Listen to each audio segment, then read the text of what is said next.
guys, it's Katie and this is My Life with VEDS. Today's video is going to be about lessons that I've learned while trying to establish a care team with Vascular Ehlers-Danlos syndrome. Before I talk about this, if you haven't already subscribed to this channel, I'd really appreciate it if you did. Go ahead and hit that subscribe button down below and that will let you know when I have new videos about My Life with VEDS. Just a disclaimer before I start this video, when I was first diagnosed with VEDS, I just happened to live in an area that was very close to the experts in Washington. So I really have had to learn how to establish a care team outside that area once I moved. It was a totally different experience, and that's where I've learned a lot of these lessons. I'm gonna go through like 9 or 10 lessons that I've learned doing this, and not all of them are positive experiences, but I think I took important lessons away from those experiences. One of the first lessons I learned when I was establishing a care team, basically across the country, because I was moving across the country, was that sometimes it takes a while for a doctor to either realize or tell you that they aren't the right doctor for you. A good example of this is when I moved back to Florida in 2018, and I tried to set up care with a vascular surgeon ahead of time, and it was like a good month, I think, before I moved back. So in the mornings before work, I was calling vascular surgeons and looking up names and trying to find somebody who would agree to be my vascular surgeon in the area I was moving to. This was really a challenge, and I got through to one doctor that said, oh, maybe, and they'll get back to me and they'll let me know. And I think it took about 3.5 weeks before he called me and said, hey, so I really just don't think I'm the right vascular surgeon for you. I think you should be looking somewhere else. And at that point, I mean, it was like a few days before I moved back to Florida, so I kind of had to start the search all over again when I got to Florida. I think that's a really great example of how sometimes it really just takes a little while. Another example of this is earlier this year, I was trying to get some GI symptoms resolved and was seeing a GI doctor in my area via telemedicine. And even though I told them ahead of time that I have vascular Ehlers-Danlos syndrome and what it meant, and I told the nurse practitioner during 2 appointments what that meant, during the 3rd appointment where I actually talked to the GI doctor who wanted to do a colonoscopy, he really did not realize the significance of the vascular EDS diagnosis. And I kept really pushing the issue. Finally, he called one of the experts, and then I got a call later that they wanted to refer me to the tertiary care center because they really had no experience in what I had. Unfortunately, that time it took 3 appointments that I had to pay for in order to get that referral to a tertiary care center, which was 2.5 hours away from my house. So it doesn't always work out, and sometimes it does take a while for a doctor to tell you that it's not going to work out or realize that it's not going to work out. Lesson number 2. If you find a good doctor that you have a lot of trust in and has experience in this condition, what I've found personally is that those doctors oftentimes know other doctors in other specialties or in other areas that can also help you. A good example of this is when I moved back to Florida and I did get established with a tertiary care center a couple hours away from my house with a cardiothoracic surgeon. I was unable to find a vascular surgeon in my area who wanted to take me on, but this doctor did know a vascular surgeon in my area who could help me in an emergency and had experience with VEDS.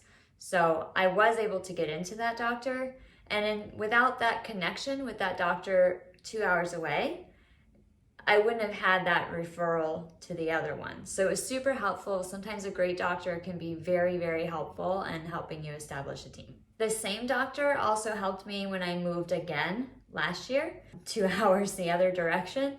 And I couldn't find a surgeon here, and it took a couple months, but eventually they already had a cardiothoracic surgeon there that was moving up to this area. So I just had to be a little bit patient, but I did get in with a cardiothoracic surgeon here in my area after a few months, also through that same hospital a couple hours away. Lesson number 3. I had to learn that not every doctor really fit with my personality type, or their personality type really didn't fit with me. And that was kind of important to me for areas like PCP or a surgeon. And I have 2 examples of this. So when I first moved back to Florida and I had my 4th mini stroke, I went to my new PCP, which was somebody I set up when I was living in Washington, about to move to Florida.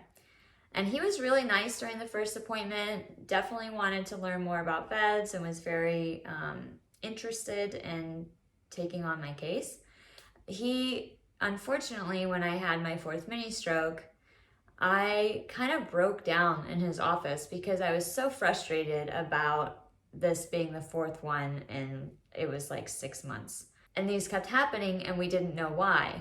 And he kind of, during that appointment, made me feel like not only were they not mini strokes, but that it was just my anxiety that was getting the best of me. And he kind of immediately gave me anxiety medicine. The way that we communicated with each other during that appointment really made me feel uncomfortable, and I didn't like it. So I ended up finding a different PCP that I matched with a lot better.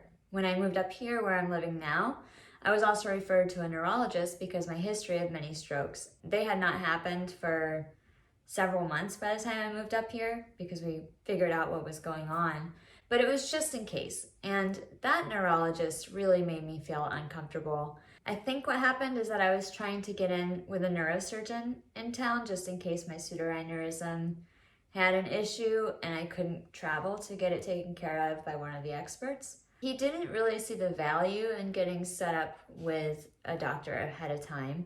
When I explained to him that there were things that could be done a little bit differently if the surgeon knew I had VEDS ahead of time, and that's a piece of information that I learned from my vascular surgeon, he responded that it sounded like my vascular surgeon was making other surgeons' jobs more difficult. And that to me made me feel like he really didn't get it and didn't find the value in taking a little bit of extra care in somebody with my condition. Our personalities really didn't jive well in that appointment. Lesson number 4, finding a doctor who will contact the experts and just consult with them or work with them as part of your care team, even if the experts are not local, can make a huge difference in comfort level. At least it did for me. An example of that is when I moved back to Florida and I got set up with a surgeon down here who really had not a whole lot of experience in VEDS, although was familiar with like genetic aortic conditions. And that surgeon said that he would be happy to consult with my vascular surgeon in Washington and more than happy to call her.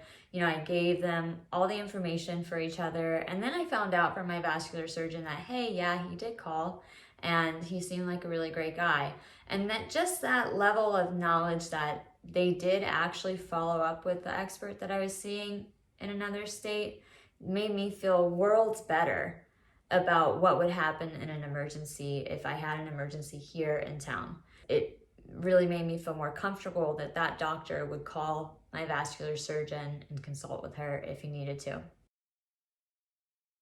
Lesson number 5, not every doctor who claims to know what vascular Ehlers-Danlos syndrome is actually knows what vascular Ehlers-Danlos syndrome is or knows the difference between vascular EDS and the other forms of EDS. The best example I have of this is when I was seeing a cardiologist while I was trying to figure out why I was having mini strokes. I was seeing this cardiologist and we were going to do a tilt table test to make sure they weren't related to POTS or something like that, which it turned out I don't have POTS, and the TIAs were not caused by that, but I did a video about that experience. I will put that link in the description of this video. Anyway, the first interaction with this cardiologist was on a tilt table, where the nurses had told me that they were going to be injecting some things that would like raise my heart rate really fast and stuff. And I was kind of freaked out because nobody had told me going into this tilt table test that that was going to happen. When I finally saw the cardiologist, and they left me strapped on the table for I think an hour before the cardiologist arrived. The cardiologist said, like, if you're not comfortable with this test, we're not going to do it. And then he kind of said, this isn't going to give you TIAs, this is going to make you pass out because you've been passing out. That was clue number 1, that he really didn't understand what I was going through at all. But after that, I got a loop recorder implanted, which is like it's a recorder that monitors my heart rhythms and everything, so we can rule out like AFib or something like that as a cause for the mini strokes. Right after he installed the loop recorder, he told me that I have a lot of PVCs, which I already knew about. Those are like premature ventricular contractions, I think are what they're called. And for me, it shows up as like this extra little beat, like an early beat of my heart right before the regular rhythm. So it shows up really like a big spike right before my regular heartbeat. And sometimes I feel it. But he noticed these and he said, you have a lot of PVCs, and if it ever becomes a problem, I can do a cardiac ablation for you, no problem, and just take care of that. And I said, are you sure? I don't think a cardiac ablation sounds like a good idea with my vascular EDS. And he said, no, it wouldn't be a problem with your EDS. And I said, but I have vascular Ehlers-Danlos syndrome. And he looked at me and he said, no, it wouldn't be a problem with your vascular Ehlers-Danlos syndrome. And at that point, I realized that he really didn't know the difference between vascular EDS and the other forms of EDS, because he hadn't demonstrated that, a catheter could even be dangerous. I asked him about the catheter and he said, no, it'd be no problem. So it really made me feel like he didn't know what the differences were. And at that point, I said, I really think that you should look up what vascular EDS is, and then let me know if you still think that's a good idea. I honestly don't think I ever heard from him again. It really taught me that I have to be my own advocate in situations like that, because if I wasn't aware that not every doctor would be an expert or know the differences, then I could have ended up having a cardiac ablation that would likely be more dangerous in my situation without realizing that it was significant. Lesson number 6 is that having experts that are far away from me, that still are willing to be part of my care team and guide my local care teams that are, remember, like totally willing to consult with them, has made a huge difference as well. There's been times where they've called the hospital for me still, or where they've consulted with my PCP to guide their decisions on a certain issue, and that has really made a world of difference. Even if I only see the experts once a year, or I guess right now less than that because of the pandemic, their ability to just kind of like step in and talk to people has really helped guide my local care when I don't have experts around. That has been challenging during the pandemic, but I think that's a separate video about the hurdles that I'm facing and the isolation from my care team that I'm facing during the pandemic. That's a whole separate video. Okay, lesson number 7. Not every doctor wants to care for a patient with VEDS or feels comfortable doing so. And sometimes I just have to let it go. I have 2 examples of this. The first one I let go pretty easily, but the second one, it took me a while. The first one was when I moved back to Florida and I was trying to set up a care team. And the vascular surgeon I ended up getting set up with told me that I really needed to also have a neurosurgeon on my team in case my pseudoaneurysm in my head from my carotid dissection ruptured. He recommended the best neurosurgeon in town, and I set up an appointment with him. Unfortunately, when he came in the room, he told me that he didn't know why I was there, because if my pseudoaneurysm ruptured, he wasn't going to do anything about it anyway, because I have VEDS and it wouldn't be worth operating on me. That was really devastating to hear those words from somebody that I was trying to establish on my care team, that basically said, if your aneurysm ruptures and you're bleeding into your brain, I'm not going to do anything about it, because it felt like I wasn't worth it to operate on, that my life wasn't worth it. And that was really, really upsetting. Very, very upsetting. I tried to get my vascular surgeon to recommend somebody else after that appointment, because that neurosurgeon wasn't even interested in learning more about VEDS. I told him that he could contact my vascular surgeon, who was an expert and was doing research on this condition, and he just said that he only gets his information from published studies, and he walked out of the room and didn't want to hear anything more about it. So I gave up on him, and unfortunately the vascular surgeon kind of refused to recommend anybody else. He just said, no, it's the best neurosurgeon in town and there's nobody else I would recommend. So I ended up not having a neurosurgeon because it didn't feel like it mattered that much to have that one on my team. The second example of this is when I moved to where I'm living now, and I tried to get set up with a vascular surgeon.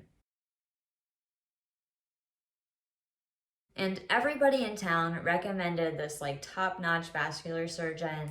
This was the one to go to. They really said this is the guy that you need to see. He's the board certified vascular surgeon in town. So I tried to get in, and after like I talked to the receptionist and told her what I had and I was trying to get set up, she called me back after talking to him and said, no, he said he doesn't see patients with that. And I thought for sure that must be a mistake because it was VEDS and it was vascular, and who else am I supposed to see except for a vascular surgeon? So I kind of didn't let it go. When I saw my new PCP, I told him I needed to get set up with a vascular surgeon still. He's like, oh yeah, I got the guy for you. I'll put in the referral, no big deal. At my follow-up appointment with my PCP, he kind of gave me this puzzled look and said that the vascular surgeon he had sent the referral to told him that no, they don't see patients with vascular EDS. And that really puzzled him because he was like, it's vascular, it's a vascular condition, it's a no-brainer, like she needs to see a vascular surgeon. So he tried again, but wasn't successful. And I think this is the point where I should have let it go and tried to find somebody else, because it was clear they didn't really want to take care of a patient with VEDS, but I didn't let it go because there weren't very many options here in town. In fact, as to my knowledge at that point, that was my only option in town. So I kept trying. I ended up with a cardiothoracic surgeon after a few months, and I told him, hey, do you think that maybe we could try to get me into those vascular surgeons too in case, something other than my aorta dissects and I have an emergency situation here? And he said, oh yeah, I'll try. He was not successful to my knowledge because I still have not received a referral. And then I still didn't let it go. I called the office again, like I think twice, and I ended up totally breaking down on the phone with the receptionist after the second time because I was really distraught that a board certified vascular surgeon was refusing to see somebody with vascular EDS, and I felt like I wasn't really being given a fair chance at life in an emergency because I am 2.5 hours away from like the nearest expert care center. We don't have a level 1 trauma center here or anything like that.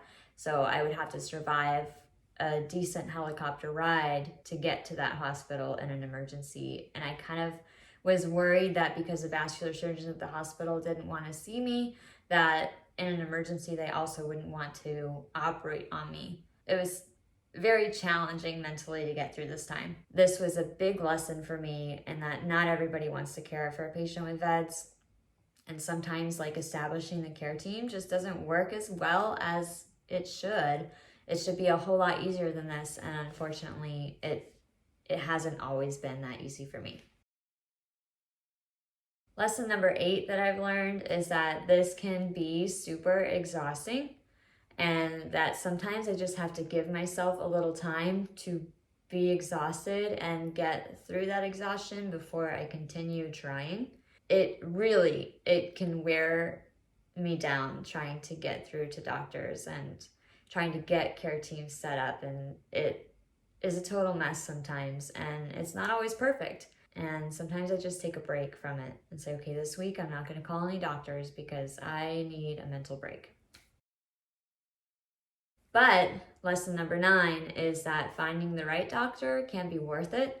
When I changed from that PCP that really made me feel icky and found a new PCP, she was amazing. Like, we connected immediately. She was totally willing to talk research with me. She would be willing to look up things and get back to me on things and kind of dig through the research to guide her care plan, which felt so refreshing to be able to do. I never felt rushed in those appointments. I mean, she was super down to earth and ready to have a 45-minute appointment without an issue if it meant that we were going to be talking about research and what to do and, kind of really digging into what the right answer was for me and what we needed to look for. That was the most careful PCP I have ever had. She was incredible. And having that doctor really made a difference for my mental health, living in a place where it was difficult to set up a care team. Finally, lesson number 10 that I've learned from trying to establish care teams with vascular Ehlers-Danlos syndrome is that not every doctor is an expert, but that having a doctor who's willing to learn, even though they're not an expert, really can make a difference. Once I really accepted that I would have to teach doctors about my condition sometimes, and that I would have to have doctors on my care team that weren't experts but that were willing to help anyway, it really made finding a care team a whole lot easier, because I wasn't so focused on only wanting experts on my team. Sometimes doctors who are not experts can do a whole lot of good, even if they're not, because they're willing to look up the research, or they're willing to consult with the experts, or they're willing to have a conversation with an open mind about things. For me personally, having that kind of personal relationship with a doctor who is willing to look at research and is willing to just have a very frank conversation about what's happening has made an incredible difference in my comfort level with that physician. Those are the 10 lessons I've learned over the last 3 years about finding a care team with VEDS and getting established with care. It has been very challenging, and I would be lying if I told you anything otherwise. There have been times where I have completely broken down and been exhausted and just given up. And there have been other times where I've had really great successes, and I try to focus on those and try to replicate what I did in those situations. I usually try to call ahead and let them know what I have and see if they're interested in taking me on as a patient first, but even that has not always been successful. And now that I've accepted that it won't always be successful, it has really helped me continue on through the push. I hope over time that more education really leads to an easier time in this. And I know there's an institutional directory at the VEDSmovement.org or at the Marfan Foundation that can help find physicians. I really do think that finding physicians who are knowledgeable and seeing who they know, I mean, for me, that was like a really, really great piece of help, to just talk to somebody who knows what they're doing and then have them say, okay, here's who you should go to. That has been probably the greatest help that I've had. I hope you enjoyed this video. Thanks for sticking around to the end. If you haven't already subscribed, go ahead and hit that subscribe button, and I will see you soon.